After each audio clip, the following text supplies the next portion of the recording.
एक ऐसा मैच जिसमें कुछ पागल और सिरफिरे खिलाड़ियों ने इतिहास रच दिया था। यह वही मैच था जिसे याद कर आज भी इंग्लैंड के खिलाड़ी कांप उठते हैं। इस मैच में वेस्ट इंडीज के सरफिरे खिलाड़ियों ने इंग्लैंड के कई खिलाड़ियों का कैरियर लगभग खत्म कर दिया था और आज भी इस मैच की यादें अंग्रेजों को कांटों की तरह चुभती हैं। यह वक्त था T20 वर्ल्ड कप 2016 के फाइनल मैच का, जहां एक तरफ इंग्लैंड के पास जॉस बटलर के रूप में T20 का सबसे खतरनाक खिलाड़ी था, तो वहीं वेस्ट इंडीज की तरफ क्रिस गेल के रूप में क्रिकेट का हैवान था। जहां इंग्लैंड की तरफ बेन स्टोक्स था, तो वहीं वेस्ट इंडीज की तरफ से कार्लोस ब्रेथवेट पागलपन की सारी हदें पार कर देने को तैयार था। और अब यह जंग सिर्फ एक ट्रॉफी की नहीं, बल्कि यह जंग क्रिकेट की दुनिया को यह दिखाने की भी थी कि अगर इंसान अपनी पे आ जाए तो ऐसा कुछ भी नहीं है जो वह नहीं कर सकता। और इस मैच में ऐसा ही कुछ होने वाला था जिसकी कल्पना पूरे विश्व में किसी ने नहीं की थी। मैच शुरू होता है, वेस्ट इंडीज की टीम टॉस जीतकर पहले गेंदबाजी करने का फैसला करती है और इस तरह T20 क्रिकेट इतिहास की सबसे घातक जंग की शुरुआत होती है। इंग्लैंड की तरफ से पारी की शुरुआत करने आते हैं जेसन रॉय और एलेक्स हेल्स, तो वहीं वेस्ट इंडीज के खूंखार शेर भी अंग्रेजों की बल्लेबाजी को तहस नहस करने के मंसूबे से मैदान पर उतरते हैं। उधर वेस्ट इंडीज की तरफ से मैच का पहला ओवर सैमुअल बद्री को सौंपा जाता है। दरअसल सैमुअल बद्री एक लेग स्पिनर थे जिनकी पावर प्ले में फिरकी गेंदबाजी की काट पूरे वर्ल्ड कप में कोई भी नहीं ढूंढ पाया था। लेकिन यहाँ बद्री के सामने थे जेसन रॉय, जो कि पिछले ही मैच में न्यूजीलैंड के खिलाफ शानदार 78 रनों की पारी खेल कर आए थे। हालांकि यहाँ जेसन रॉय भी बद्री की गेंदबाजी को नहीं झेल पाते हैं और मैच के महज दूसरी ही बॉल पर LPW आउट हो जाते हैं। और इस तरह इंग्लैंड को पारी की शुरुआत में ही एक बड़ा झटका लगता है। इंग्लैंड की टीम इस विकेट के बाद थोड़ी बैकफुट पर नजर आ रही थी। तभी तीसरे नंबर पर बल्लेबाजी के लिए आते हैं जो रूट, जो अपनी क्लासिक एंड टेक्निकल बैटिंग के लिए पूरी दुनिया में फेमस थे। और वहीं दूसरी छोर से बॉलिंग के लिए आते हैं वेस्ट इंडीज के खतरनाक ऑलराउंडर एंड्रे रसल। और रसल ओवर की 5वीं ही बॉल पर एलेक्स हेल्स को भी चलता कर देते हैं। जब इंग्लैंड का स्कोर 8 रन ही था, तब तक उसके दोनों ओपनर बल्लेबाज पवेलियन जा चुके थे और इंग्लैंड के ऊपर विकेट गिरने का दबाव लगातार बन रहा था, जिसे संभालने के लिए अब खुद कप्तान इयोन मॉर्गन मैदान पर आते हैं और पार्टनर से बिल्ड करने के लिए अपना पूरा जोर लगा देते हैं। लेकिन उस दिन कैरिबियन बॉलर्स अंग्रेजों पर काल बनकर टूट रहे थे और इस कसी हुई गेंदबाजी का नतीजा यह निकला कि 5वां ओवर लेकर आए बद्री इयोन मॉर्गन को भी अपने फिरके में फंसा लेते हैं और क्रिस गेल के हाथों स्लिप में एक जबरदस्त कैच आउट करवा देते हैं। इंग्लैंड की टीम महज 23 रन के स्कोर पर ही अपने 3 विकेट गंवा चुकी थी और इस वक्त कोई भी अंग्रेज वेस्ट इंडीज की बॉलिंग के सामने टिक नहीं पा रहा था। लगभग 5 ओवर खत्म हो चुके थे और अभी भी इंग्लिश टीम 25 के स्कोर तक भी नहीं पहुंच पाई थी। यहाँ से अब इंग्लैंड की बल्लेबाजी लैप्स करती हुई नजर आ रही थी। लेकिन इसके बाद जो रूट के साथ पार्टनरशिप करने और टीम को आगे बढ़ाने की पूरी जिम्मेदारी T20 के सबसे खतरनाक खिलाड़ी जॉस बटलर के कंधों पर सौंप दी जाती है, जो कैरिबियन गेंदबाजों का सामना करने के लिए मैदान पर उतरते हैं। उसके बाद जॉस बटलर और रूट दोनों संभल कर खेलते हुए इंग्लैंड के स्कोर कार्ड को आगे बढ़ाते हैं। 90 ओवर की चौथी बॉल पर बटलर एक कमाल का शॉट लगाते हुए स्कोर को 50 रन के पार पहुंचा देते हैं। और जब ये दोनों खिलाड़ी 10वां ओवर खत्म होने तक टीम को 67 रन तक पहुंचा चुके थे, तभी 11वें ओवर की पहली ही गेंद पर जॉस बटलर बिल्कुल सामने की तरफ एक अजीबोगरीब सा शॉट लगा देते हैं और इस तरह बटलर वेस्ट इंडीज को यह बता देते हैं कि अंग्रेजों की तर्कस में अभी और भी ऐसे तीर बाकी हैं जो उनके छक्के छुड़ाने के लिए काफी हैं। इस तरह इन दोनों की पार्टनरशिप अब वेस्ट इंडीज के लिए सिरदर्द बनती जा रही। अब वहीं दूसरी तरफ जॉस बटलर भी सिर्फ चौकों और छक्कों पे ही डील कर रहे थे और मैदान के हर कोनों में अब रनों की बौछार हो रही थी। लेकिन वेस्ट इंडीज के सिरफिरे खिलाड़ियों को ये कतई मंजूर नहीं था और तभी वेस्ट इंडीज के कप्तान डैरेन शेमी ने अपना मास्टर स्ट्रोक निकाला और गेंदबाजी कार्लोस के हाथों थमा दी। ब्रेथवेट की दूसरी ही बॉल पर बटलर छक्का मारने के चक्कर में विकेट गंवा बैठते हैं और कैच पकड़ने के बाद डीजे ब्रावो का ये इंटरनेशनल डांस साफ बता रहा था कि आखिर वेस्ट इंडीज की वापसी के लिए ये विकेट कितना बड़ा फैक्टर था। बटलर के विकेट के बाद वेस्ट इंडीज को अब एक राहत की सांस मिली थी, क्योंकि बटलर अगर सिर्फ 5 ओवर और खेल जाते तो वो वेस्ट इंडीज को अकेले ही गेम से बाहर कर देते। हालांकि इसके बाद अभी भी अंग्रेजों के पास काफी बल्लेबाजी बची थी। बटलर के बाद जो रूट के साथ बल्लेबाजी का मोर्चा संभालने के लिए आते हैं बेन स्टोक्स। हालांकि जो रूट बैटिंग के एक छोर को अभी भी संभाले हुए थे और 12वें ओवर के खत्म होते होते वो अपनी हाफ सेंचुरी भी पूरी कर लेते हैं। 13वें ओवर तक इंग्लिश टीम का स्कोर 100 रनों के पार पहुंच जाता है। हालांकि जब इंग्लैंड का स्कोर आगे बढ़ ही रहा था तभी बेन स्टोक्स भी ब्रावो के स्लोअर डिलीवरी पर एक कैच थमा बैठते हैं और इस तरह महज 110 रन के स्कोर पर इंग्लैंड को 5वां झटका लगता है। क्रिस गेल और डीजे ब्रावो का ये डांस देखकर अंग्रेजी टीम इस सोच में पड़ जाती है कि आखिर आज उन्होंने वेस्ट इंडीज के किन भूखे शेरों से पंगा ले लिया। वेस्ट इंडीज के इस कोहराम को देखकर अंग्रेजी खेमा कुछ यूं नजर आ रहा था जैसे उन्हें कोई सांप सूंघ गया हो। स्ट्रोक्स के बाद वेस्ट इंडीज का सामना करने आते हैं मोइन अली, जो महज एक ही डॉट बॉल खेलने के बाद उसी ओवर में ब्रावो का शिकार बन जाते हैं। अब इंग्लैंड की टीम पूरी तरह से कोलैप्स करती हुई दिख रही थी और ईडन गार्डन में बैठे हुए इंग्लिश फैंस इस कदर निराश नजर आ रहे थे जैसे कि उनकी टीम मातम मना रही हो और वो इस मातम का गवाह बनने आए हैं। इसके बाद स्टेडियम में सन्नाटा तो तब छा गया जब 15 ओवर की पहली ही बॉल पर वुड एक शॉट खेलने के चक्कर में ब्रेथवेट का शिकार बन गए। इस तरह महज 111 रन पर ही इंग्लैंड टीम के 7 विकेट गिर जाते हैं और टीम अचानक से कोलैप्स कर जाती है। हालांकि इसके बाद डेविड विली ने वेस्ट इंडीज बॉलर्स के सामने जिगरा दिखाते हुए उनका डटकर सामना किया और 2 छक्कों के साथ बहुत ही इम्पोर्टेंट 21 रन बनाए। फाइनली जैसे तैसे करके इंग्लैंड 20 ओवर तक 155 रन बना लेती है, जो कि फाइनल के हिसाब से ठीक ठाक रन थे, क्योंकि अक्सर टीम्स फाइनल के प्रेशर में छोटे से स्कोर को भी चेस नहीं कर पाती है। दरअसल वेस्ट इंडीज को अब T20 फॉर्मेट का किंग बनने के लिए 156 रन बनाने थे। जिस टीम के पास Chris Gayle, Samuels, DJ Bravo, Russell और ब्रेथवेट जैसे खूंखार और दिग्गज बल्लेबाज हो, उस टीम के सामने 156 रनों का टारगेट बहुत ही कम था। लेकिन क्रिकेट अनिश्चितताओं का खेल माना जाता है और इस मुकाबले में भी अभी असली ड्रामा बाकी था और रोमांच चरम सीमा तक पहुंचने वाला था। और अब 156 रनों का पीछा करने के लिए वेस्ट इंडीज के सलामी जोड़ी क्रिस गेल और चार्ल्स मैदान पर आते हैं और दूसरी तरफ पहला ओवर लेकर आते हैं डेविड विली, जो अपने स्विंग भरी बॉलिंग के चलते वेस्ट इंडीज को पहले ही ओवर में सिर्फ 1 रन बनाने देते हैं। लेकिन एवन मॉर्गन अगले ओवर में एक बड़ी चाल चलते हैं और अगला ओवर जो रूट के हाथों में थमा देते हैं। मॉर्गन के इस डिसीजन से इंग्लिश खेमे के साथ साथ वेस्ट इंडीज का खेमा भी हैरान था कि आखिर मॉर्गन इतना बड़ा रिस्क कैसे ले सकते हैं। वहीं दूसरी तरफ चार्ल्स पार्ट टाइम गेंदबाज जो रूट को देखकर लालच में आ जाते हैं और रूट की पहली ही बॉल पर लंबा छक्का मारने के चक्कर में कैच उठा बैठते हैं, जिसे बेन स्टोक्स आसानी से पिक कर लेते हैं। इस तरह महज 1 रन के स्कोर पर वेस्ट इंडीज अपना पहला विकेट गंवा देती है। इसके बाद बल्लेबाजी का मोर्चा संभालने आते हैं मार्लोन सैमुअल्स, जो आज के इस फाइनल में कुछ अलग ही इरादे के साथ मैदान पर आए थे। चार्ल्स के आउट होने के बाद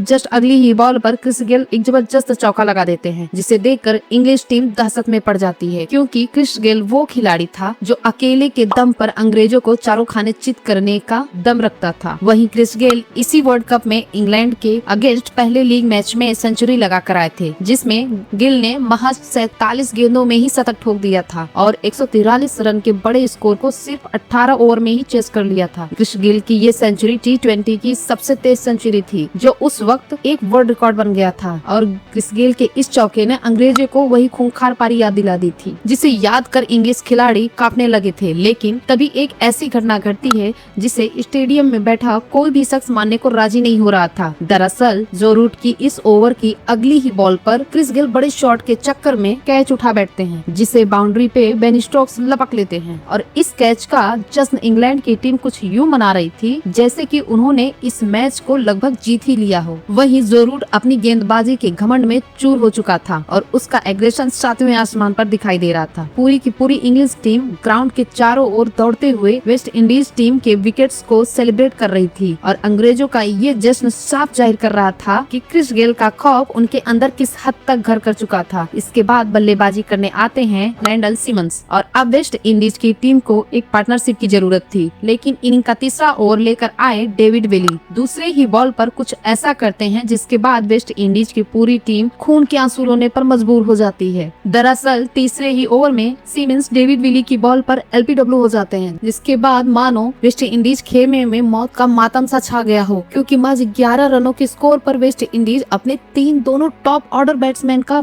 विकेट खो देते हैं और शुरुआत में ही ताश के पत्तों की तरह बिखर कर कोलैप्स कर जाते हैं। वेस्ट इंडीज की इस दशा को देखकर स्टेडियम में बैठे अंग्रेजी फैंस खुशी के मारे झूम रहे थे। वहीं वेस्ट इंडीज के फैंस ट्रॉफी का ख्वाब तो दूर, जीत के करीब पहुंचने तक की भी उम्मीद छोड़ चुके थे। हालांकि वेस्ट इंडीज की तरकस में अभी भी कुछ तीर बचे हुए थे, जो कुछ भी कर दिखाने का दमखम रखते थे। इसके बाद पार्टनरशिप बिल्ड करने की इंटेंशन से ब्रावो मैदान पर आते हैं, जो सैमुअल्स के साथ मिलकर पारी को आगे बढ़ाने की कोशिश करते हैं। लेकिन जब 5वें ओवर का खेल खत्म होता है, तब तक वेस्ट इंडीज का स्कोर महज 22 रन ही होता है। वेस्ट इंडीज जैसी टीम की इतनी धीमी शुरुआत उनके फैंस को डाइजेस्ट नहीं हो रही थी। इसके बाद 7वें ओवर की पहली ही बॉल पर सैमुअल्स भी कीपर को कैच थमा बैठते हैं। लेकिन उस दिन सैमुअल्स की किस्मत भी उनका साथ दे रही थी, क्योंकि एम्पायर्स के आउट देने के बाद भी जब सैमुअल्स ने दोबारा इस कैच को चेक करवाया, तब पाया गया कि बटलर ने इस कैच को जमीन में लगने के बाद उठाया है,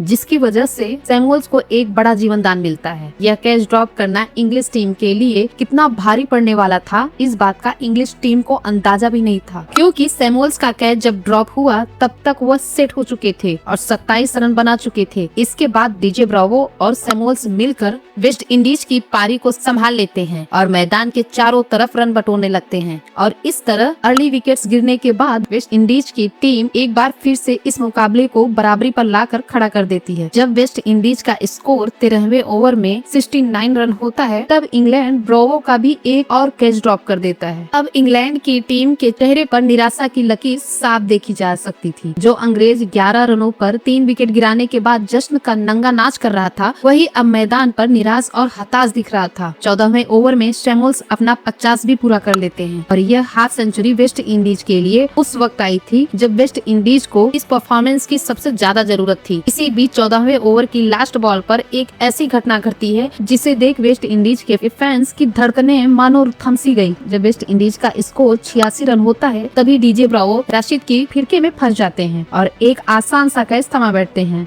इस विकेट के बाद इंग्लिश टीम के अंदर एक अलग ही माहौल बन जाता है और जो खिलाड़ी निराशा में डूबे हुए थे, अब उनके अंदर एक नया जोश पैदा हो जाता है। जिसके बाद बल्लेबाजी की कमान संभालने मैदान पर एंड्रे रसेल आते हैं। रसेल वो खूंखार बल्लेबाज था जिसके मैदान पर आने मात्र से विरोधियों की धड़कनें बढ़ने लग जाती थी और अब सैमुअल्स का साथ देने के लिए रसेल पारी को आगे बढ़ाने का जिम्मा उठाते हैं। दूसरी तरफ से सेट हो चुके सैमुअल्स भी अब अपना कोहराम मचाना शुरू कर देते हैं और इस तरह 15वां ओवर खत्म होने तक वेस्ट इंडीज 104 रन तक पहुंच जाती है। लेकिन अभी भी 30 बॉल्स पे वेस्ट इंडीज को 52 रनों की जरूरत थी और मैच अब पूरी तरह से फंस चुका था। हालांकि वेस्ट इंडीज की ताबड़तोड़ बल्लेबाजी को देखते हुए अभी भी मैच वेस्ट इंडीज की तरफ जाता हुआ दिख रहा था और अब रोमांच की सारी हदें पार होने वाली थी।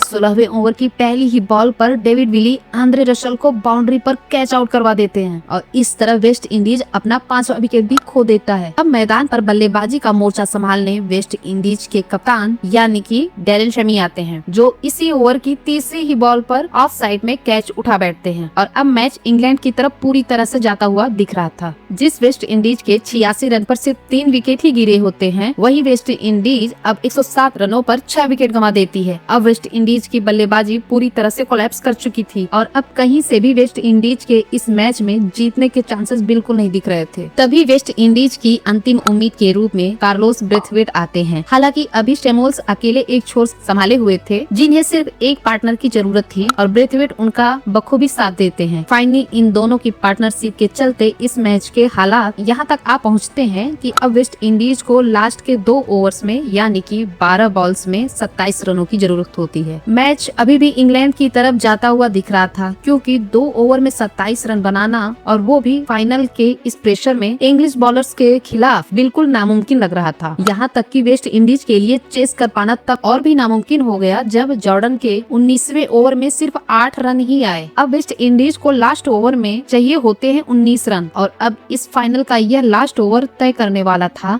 कि आखिर T20 क्रिकेट का असली सुल्तान कौन है। गरीबी में गुजर रही वेस्ट इंडीज क्रिकेट बोर्ड को इस फाइनल मैच में जीत एक अलग ही जोश देती और ऐसा करने के लिए उन्हें हर हालत में 6 गेंदों पर 19 रन बनाने थे। इस मैच का लास्ट ओवर दिया जाता है बेन स्टोक्स को और इस मैच की प्रेडिक्शन में अभी भी इंग्लैंड के चांस वेस्ट इंडीज से कहीं ज्यादा दिख रहे थे, क्योंकि इससे पहले किसी भी वर्ल्ड कप के फाइनल में ऐसा नहीं हुआ था। अब स्ट्राइक पर होते हैं कार्लोस ब्रेथवेट, जिन्हें फैंस को कोई खास उम्मीद बिल्कुल भी नहीं थी और लोग यही चाह रहे थे कि ब्रेथवेट स्ट्राइक सैमुअल्स को दे दे, लेकिन उस दिन कार्लोस ब्रेथवेट भी कुछ अलग ही मकसद के साथ आए थे और इसके बाद ओवर की पहली बॉल डाली जाती है और पहले ही बॉल पर ब्रेथवेट एक गगनचुंबी छक्का लगा देते हैं जो आसमान को चीरता हुआ स्टेडियम में जा गिरता है और अब इस छक्के ने मैच को रोमांचक बना दिया था। इसके बाद अगली बॉल पर ब्रेथवेट एक और खतरनाक छक्का लगा देते हैं जिसे देखकर अंग्रेज हैरान रह जाते हैं। बेन स्टोक्स का दिमाग अब काम ही नहीं कर रहा था कि आखिर वो करे तो करे क्या। वहीं ब्रेथवेट की इस रूप को देखकर ऐसा लग रहा था जैसे उसे कोई पागलपन सवार हो गया हो, क्योंकि अगली बॉल पर एक और छक्का लगा देता है और अब इस मैच का नतीजा एक तरफा लग रहा था। हैवानियत का असली मंजर तो तब देखने को मिला जब चौथी बॉल पर भी कार्लोस ब्रेथवेट ने एक लंबा छक्का जड़ दिया और इस तरह वेस्ट इंडीज अंग्रेजों के घमंड को तोड़कर T20 क्रिकेट में अपनी बादशाह कायम कर लेता है। बेन स्टोक्स को 4 बॉल पे बैक टू बैक 4 छक्के पड़ जाते हैं जिसे देखकर वो खुद पर भरोसा नहीं कर पा रहा था और जमीन पर बैठकर रोने लगते हैं। वहीं उसकी टीम उसके आंसू पोंछने में लग जाती है और उधर ब्रेथवेट के इस पागलपन को देखकर हर कोई हैरत में पड़ गया था। इसके बाद वेस्ट इंडीज की टीम जो कि अपने यूनिक सेलिब्रेशन के लिए फेमस है, वो शर्ट उतारने से लेकर अजीबो गरीब डांस करने तक हर तरह का जश्न मनाती है